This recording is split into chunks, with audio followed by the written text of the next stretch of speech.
this is your snack sandwich. Today I have a really quick video for you on Olympus.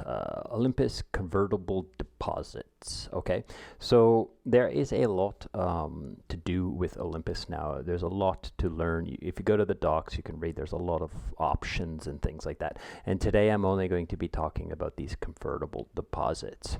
They're pretty interesting. I have a flowchart for you, but as always, I will suggest you to, play with the front end. Check out some of these numbers. You'll understand what these numbers mean after I go through my flowchart. And then, as always, read through these docs and get a deeper understanding of exactly what I am explaining and so forth like that. So you can kind of check into this yourself in your own time and decide if this is something you're interested in.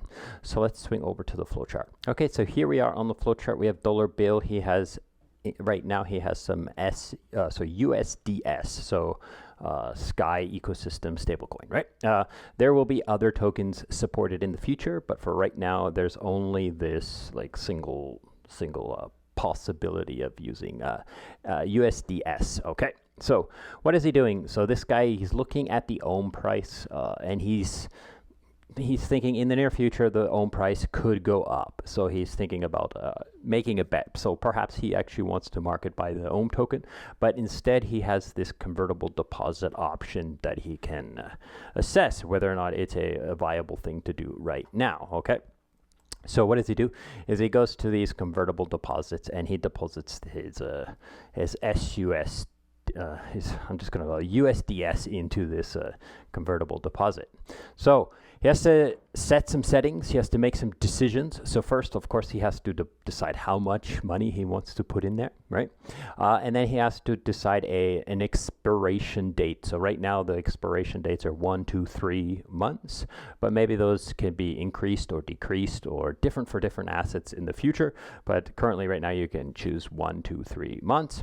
And then, of course, some slippage as well. So just a little bit of slippage tolerance. And then he has to decide, does he want a ERC20 position or a ERC 721 NFT position?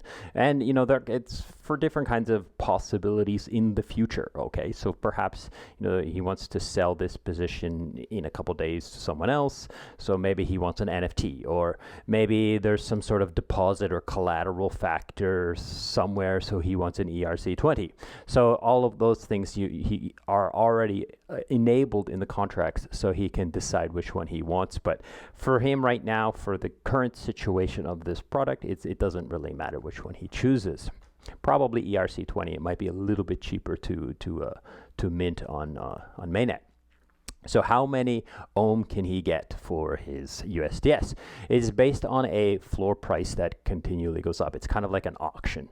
So each of these ticks has its own price, and how many ohm tokens are inside these price ticks, right? And so if let's say he puts $1,000 in there, and each of these ticks allows for maybe 500 ohm to be bought or something like this.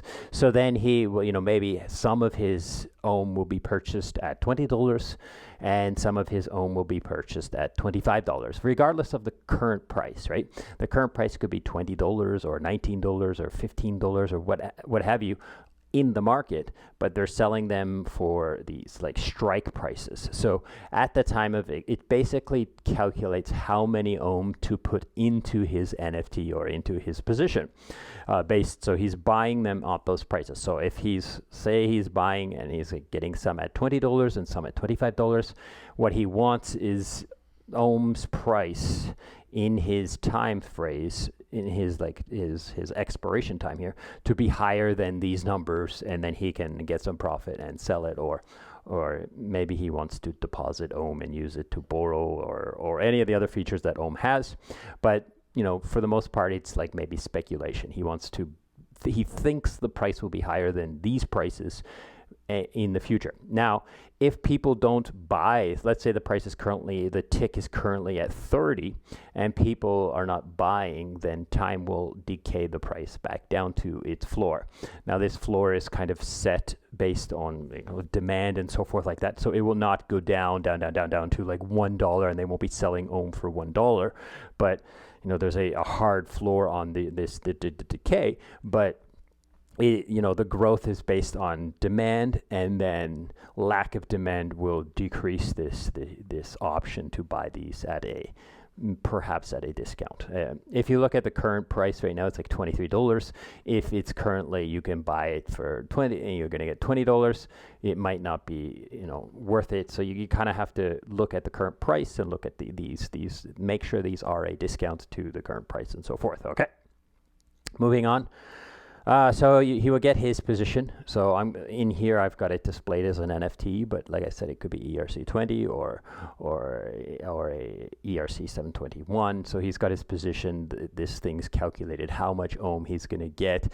Those go into his position, and the front end will do all this like preview killer, like the preview of the outcome, so that you can decide before you actually click initiate and send your USDS into the contracts.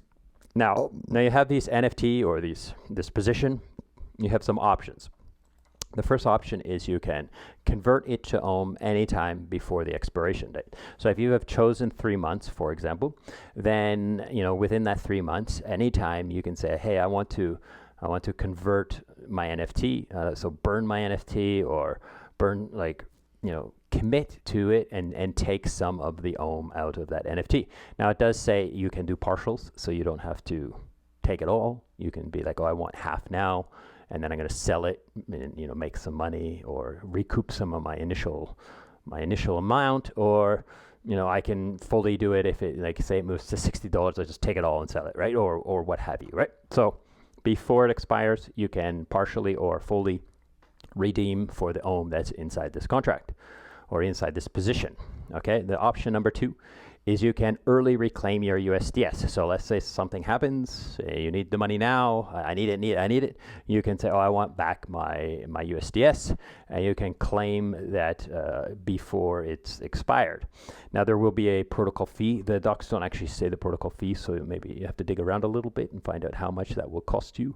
But I'm sure it's going to be conservative, but there should be a small fee for early redemptions. Okay, moving on. Option number 3 is you can wait it out. So let's say you're waiting, and the price is never into a profitable bull, like it hasn't pumped, and your time phase has expired. Then you can take all of your USDS back. Okay. Now in the docs, there's a talk about a waiting period, but I did ask someone who knows quite well about this, and he said that when they were in the testing phase, they decided that the waiting period was not something the community wanted, so there's no waiting period. So if you choose 3 months, then after 3 months you can get back all your USDS that you have you have put into this. So he put in 1,000. After 3 months, the price hasn't pumped, he can get back his 1,000 USDS. Okay. Now the last option you can kind of do at any time is you can borrow versus your position. So you can borrow the USDS, and then you can take that USDS out into the world and kind of DeFi it. So you can deposit it for APR. You can kind of hedge your position and maybe kind of you're going to pay interest on this borrow, but it's very cheap to borrow from Olympus with ohm tokens. I think it's like 0.5%. So it's pretty easy to beat that with SUSDS. Just put it into SUSDS and you will have something like 3-4%, or depends on the market. So anyways, that's pretty much it. One last thing. So the SUSDS, or the USDS that is sitting inside of this Olympus contract, is not sitting there idle. It is sent to any kind of ERC for 4626 volt, and in this case they're sending it to the SUSDS savings account. There are a lot of talk in the docs about the security of this thing and how the money inside inside this contract is only accessible by these contracts, and once they set this ERC 204626 volt, they can't revoke it and change it to a different volt. So there's a little bit of predictability and immutability in these contracts that you can kind of look forward to. Anyhow, so that's pretty much it. This is the whole thing. It's not a super complicated, lots of flowing around, but I think it's worth highlighting because it's kind of setting a new trend. There are a few things coming out these days companies that are talking about these zero risk options tokens. So this case here is pretty much a zero risk bet on Olympus price going up, and you can even hedge your position with a little bit of borrowing versus that position, and taking those borrowed stable coins out to farm your APR. So you're not even giving up all of your potential APR and so forth. It's just a matter of calculating this price tick return on investment, because there might be a case where you're not actually getting a lot of ohm in here because there has been a lot of demand, which it's kind of sitting at right now. Okay, so as always, go to the front end, play around with it, look at the numbers, go to their Discord, ask more questions, read the docs, and understand this deeper. And I hope this has been useful and interesting, and thank you for watching, and goodbye.